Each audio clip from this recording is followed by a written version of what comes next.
నమస్తే, welcome to Telugu రాజ్యం. ఈరోజు మనతో పాటు ఉన్నారు సీనియర్ అనలిస్ట్ అలానే సోషల్ యాక్టివిస్ట్ కృష్ణకుమారి గారు. వారితో మాట్లాడేద్దాం. మేడం నమస్తే. మేడం, రాహుల్ గాంధీ గారు చాత్రోం కి గూంజ్ అనే ఒక క్యాంపెయిన్ స్టార్ట్ చేశారు. సో పూణేలో రీసెంట్గా జెన్జీ సిటిజన్స్ అంటే పర్టికులర్గా యువతులతో, అమ్మాయిలతో ఆయన ఇంటరాక్ట్ అయ్యారు. సో ఈ సందర్భంగా ఆయన స్మాష్ పేట్రియార్కీ అనే ఒక నినాదాన్ని అందుకున్నారు. తర్వాత మనుధర్మాన్ని ప్రొయాక్టివ్గా ఆయన అటాక్ చేసే ప్రయత్నం చేశారు. అంటే యాజ్ ఎ పొలిటీషియన్గా ఆయన కొంత సంయమనం పాటించాల్సిన అవసరం లేదు, ఎందుకంటే అది సోషల్ రిఫార్మర్స్ యొక్క బాధ్యత. యాజ్ ఎ పొలిటీషియన్గా ఆయనకి నష్టం జరుగుతుంది. అఫ్కోర్స్ అన్ని మతాల్లో ఫ్లాస్ ఉంటాయి. ఇప్పుడు ఆయన మాట్లాడేటప్పుడు ముస్లిమ్స్, ఇస్లాం మతంలో ఉన్న ఫ్లాస్ గురించి మాట్లాడాలి, క్రైస్తవంలో ఉన్న ఫ్లాస్ గురించి కూడా మాట్లాడాలి. ఇప్పుడు అన్ని చోట్ల పేట్రియార్కీ అనేది ఉంది కదా అనేది ఒక వాదన. ఏమంటారు? ఇప్పుడు మనకి మన దేశం ఒక రకంగా 100-200 సంవత్సరాల నుంచి తీసుకుంటే కనుక ఒక రకంగా మనము బాగా అభివృద్ధి చెందాము అని అనుకుంటున్నాం స్వాతంత్రం తర్వాత. నిజమే, చాలా మన జనాభాకి తగ్గట్లుగా మనం, మన ల్యాండ్కి తగ్గట్లుగా మనము ఆనకట్టలు కట్టుకోవడము, లేకపోతే ఇనుము ఉక్కు కర్మాగారాలు పెట్టుకోవటము, ఇస్రో లాంటి సంస్థల ద్వారా మనం సైన్స్ అండ్ టెక్నాలజీలోకి వెళ్ళడము. సైంటిఫిక్ టెంపర్మెంట్ ఈ దేశంలో లేదు అని ఒకటి గుర్తించబట్టే రాజ్యాంగంలో సైంటిఫిక్ టెంపర్మెంట్ గురించి మాట్లాడాం. చాలా సీరియస్గా మాట్లాడుతున్నాం. సైంటిఫిక్ టెంపర్మెంట్ ఉండాలి అని మన రాజ్యాంగంలో కూడా ఉంది. ఉంది. సైంటిఫిక్ టెంపర్మెంట్ వైపు ఈ దేశాన్ని నడిపించాలి, దీనికి విఘాతం కలిగించే వ్యక్తులపైన చర్యలు తీసుకోవాలి అన్న రీతిలో ఇది పైగా ప్రభుత్వం బాధ్యత అని కూడా ఉంది. అందుకని ఎవరైనా సరే మూఢనమ్మకాలకి సంబంధించి ఎవరైనా ఒక పొలిటీషియన్ ఆ ప్రకారంగా మాట్లాడుతుంటే వాళ్ళు అసలు చట్టరీత్యా నేరం. కరోనా సమయంలో 9 గంటలకి 9 దీపాలు వెలిగించండి, అలాగే మొదటిగా తప్పెట్లు తాళాలతోటి దాన్ని పారద్రోలండి, ఇలాంటి చిట్కాలు చెప్పారు మోడీ గారు. అప్పుడు నాలాంటి వాళ్ళు చాలా తీవ్రంగా వ్యతిరేకించారు. అసలు మన రాజ్యాంగంలో చెప్పుకున్నది ఏంటి, ఈ జరుగుతున్నది ఏంటి, పైగా ఛానల్స్ వాళ్ళు కూడా కరెక్ట్గా 9 గంటలకి డిస్కషన్ అయిపోయేలాగా పెట్టి 9 గంటలకు దీపాలు వెలిగించారు. నేను వెళ్ళిన ఛానల్లో మాట్లాడిన తర్వాత 9 గంటలకు దీపాలు వెలిగించండి అంటే ఇది రాజ్యాంగ వ్యతిరేకం, నేను ఉండను అని చెప్పాను. నేను వచ్చేసాను 9 అవగానే. వాళ్ళ కొవ్వొత్తులు దీపాలు ఏవేవో వెలిగించుకున్నారు.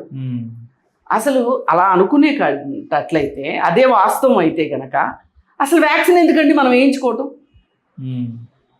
ఇదే కదా, ఈ క్లారిటీయే సైంటిఫిక్ టెంపర్మెంట్ అంటే, వేరే ఏం లేదు. మూఢనమ్మకాలకు వ్యతిరేకంగా మనము సమాజాన్ని ముందుకు తీసుకెళ్దాం. పోనీ మూఢనమ్మకాలు ఉన్నాయి అనుకుందాం, ఏమవుతుంది? మూఢనమ్మకాలు ఉంటే ప్రజలు ఇంకా దానికి లిమిట్ ఉండదు, వాళ్ళ ఇల్యూజన్స్ కి డెల్యూజన్స్ కి ఉండదు. వాళ్ళు ఆ సంఖ్యలను తెంచుకుని ముందుకు రాలేరు. ఒకప్పుడు మన దేశంలో సముద్రయానం చేస్తే వచ్చిన తర్వాత ఇక్కడ శుద్ధి కార్యక్రమం చేసుకోవాల్సిన పరిస్థితి ఉండేది. చాలా మంది విదేశాలకు వెళ్ళే అవకాశాలు వచ్చినా సరే మతము అనే అంటే సముద్రాలు దాటకూడదు అనేది అక్కడ లెక్క. దానికోసమని చాలామంది అవకాశాలు వదులుకున్నారు. కొంతమంది వెళ్ళారు, వచ్చిన తర్వాత శుద్ధి కార్యక్రమాలు చేసుకున్నారు.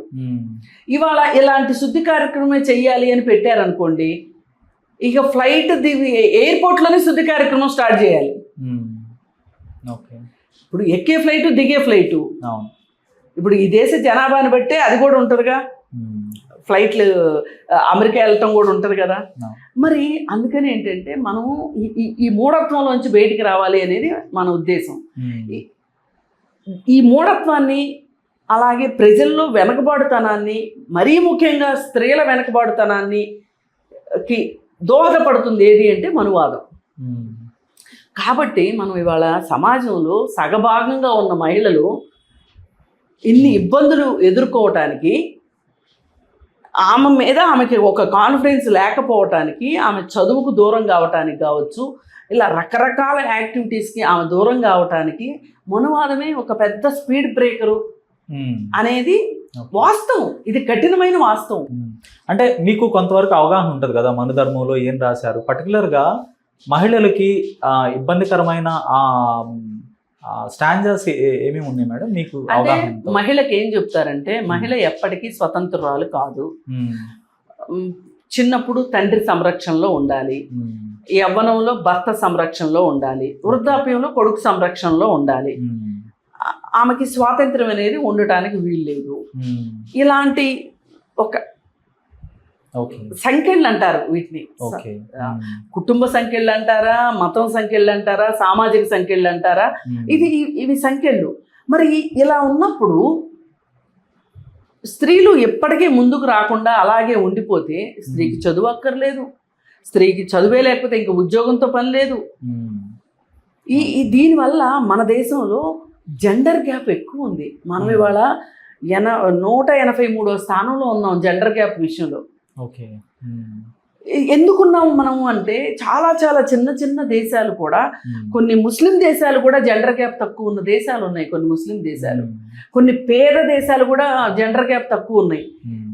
మరి మన దేశంలో ఈ జెండర్ గ్యాప్ ఇంత ఉండటానికి కారణం ఏంటి అని చూసుకుంటే గనక దానికి ప్రధానమైన కారణం మనువాదమే అనేది మనకి అర్థమవుతుంది. అందుకని మహిళలు ఈ పితృస్వామ్య భావజాలంలో నుంచి ముందుగా మహిళలే బయటికి రావాలి దీన్ని తెంచుకుని.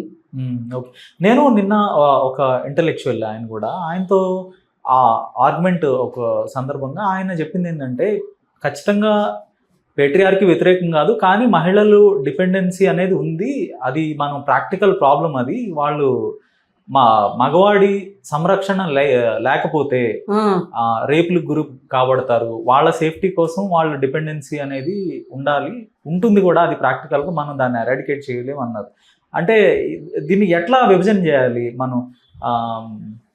ఒక డిస్టింక్షన్ అనేది ఉండాలి కదా, అంటే పితృస్వామ్య ఐడియాలజీ అంటే ప్యాట్రియార్కియల్ ఐడియాలజీకి లేదంటే మనం వాళ్ళతో ఉండే రిలేషన్కి ఎలాంటి రిలేషన్ ఉండాలంటారు మహిళలకి మగవాడితో ఎంతవరకు? కాదండి, ఈ దేశంలో పుట్టిన వాళ్ళకి ఓటు హక్కు ఉంది కదా, మగవాళ్ళకి ఓటు హక్కు ఉంది, ఆడవాళ్ళకి ఓటు హక్కు లేదు అనేది ఉందా?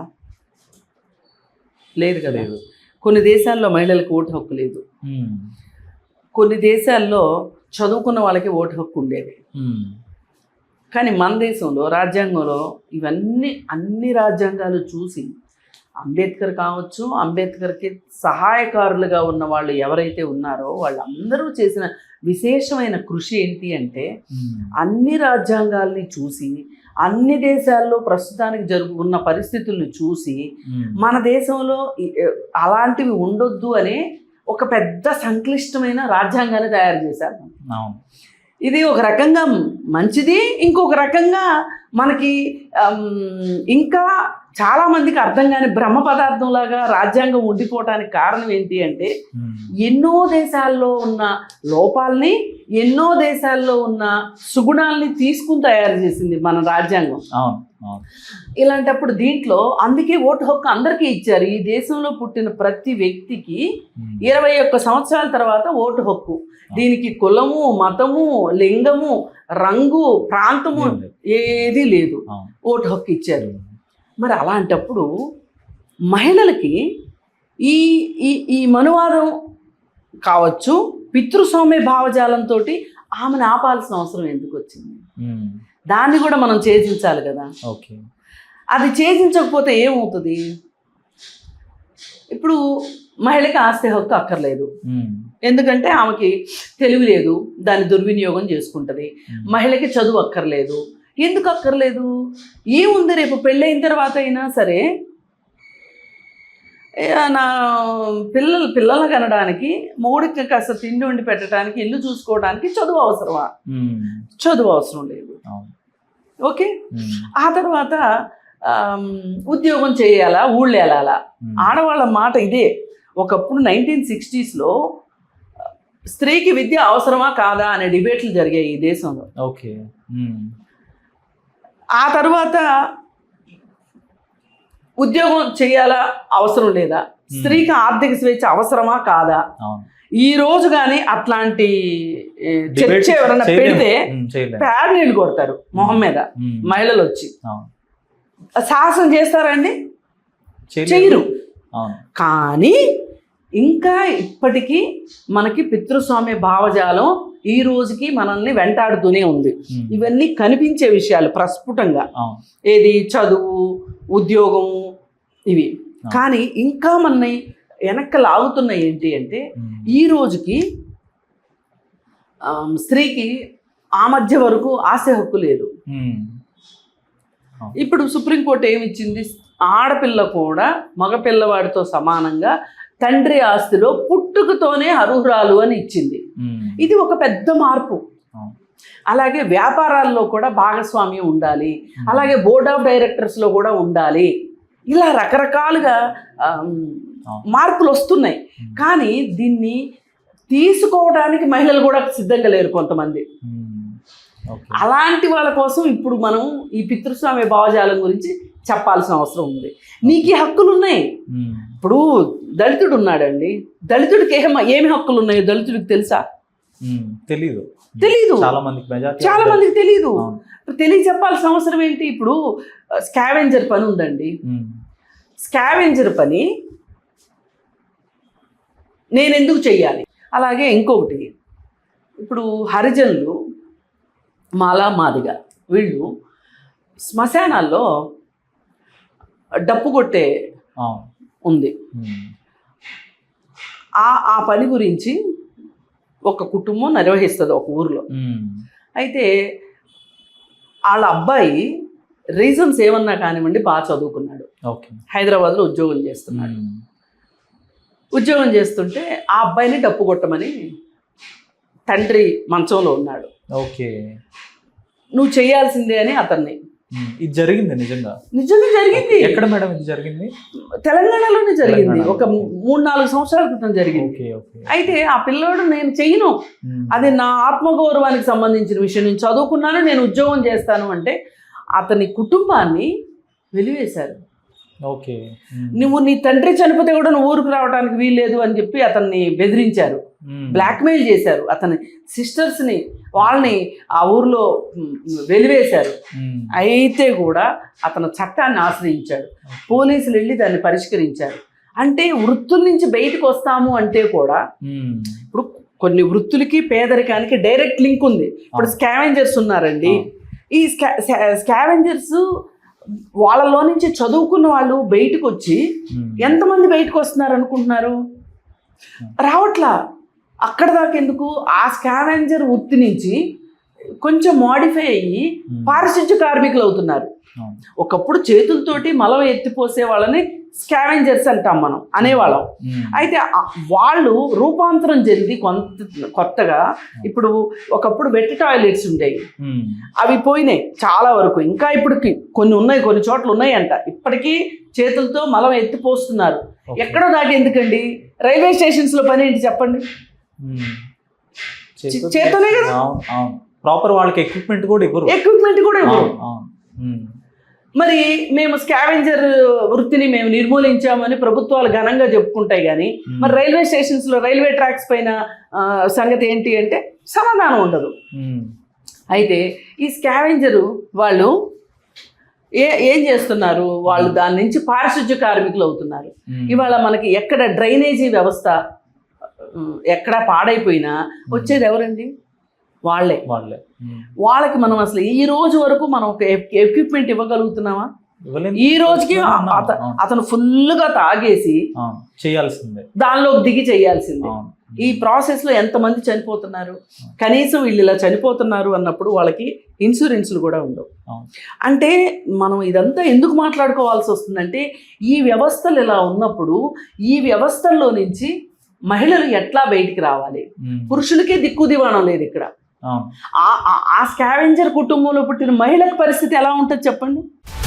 హలో, తెలుగు రాజ్యం ఛానల్ చూస్తున్నారా? సామాజిక, రాజకీయ, జీవన చిత్రణే తెలుగు రాజ్యం. అతిశయోక్తులు, అసత్యాలు ఉండవు. రాజకీయ కోణం కాదు, ప్రజా కోణమే కొలబద్ద. తెలుగు రాజ్యం వీక్షణ మీ ఉత్తమ అభిరుచికి నిదర్శనం.